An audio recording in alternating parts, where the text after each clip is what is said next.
आज मला तुम्हाला लई महत्त्वाची एक गोष्ट सांगायची आहे. ती म्हणजे आपण ना बायकांना खूप घाणेरडी एक सवय असते. ती म्हणजे आपण घरामध्ये गोळ्या ठेवत असतो आणि त्या गोळ्या एक्सपायर झालेल्या असल्या तरी आपल्याला कळत नाही आणि इमर्जन्सीसाठी आपण ठेवत असतो. स्वतःही खातो आणि मुलांना किंवा बाकीच्यांनाही देत असतो आणि त्याचा परिणाम माझ्या फेसवरती तुम्हाला इथे दिसतोय.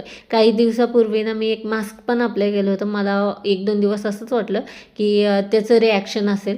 पण आराध्याने पण ती गोळी खाल्ली होती आणि त्यानंतर त्याच्या चेहऱ्यावरती सुद्धा एक दोन ठिकाणी असं आलं, कारण त्याने एकदाच खाल्ली होती म्हणून त्याच्या चेहऱ्यावरती पूर्ण आलं नव्हतं आणि मी 2 ते 3 वेळेस त्या गोळ्या खाल्ल्या होत्या म्हणून माझ्या चेहऱ्यावरती असं पुरळ उठल्यासारखं झालं होतं आणि त्याला खूप खाज येत होती.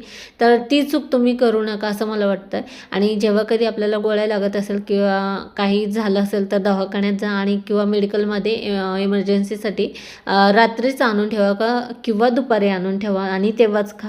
तर आज मी इथे ना मूग डाळीची भजी बनवले होते. मूग डाळ जी आहे ती भिजत घातली, मिक्सरला ग्राइंड करून घेतली. इथे थोडंसं जिरं, ओवा आणि मीठ, हळद आणि छानपैकी बडीशोप त्यामध्ये कालवली आणि हिरवी मिरचीचा ठेचा, भरपूर असा कांदा आणि कोथिंबीर घातली आणि मस्तपैकी भजी तळून घेतली. इथे आराध्याचा पाय काही दिवसापूर्वी मुरगळला होता म्हणून आत्या त्याला बजरंग लेप लावून देत होत्या.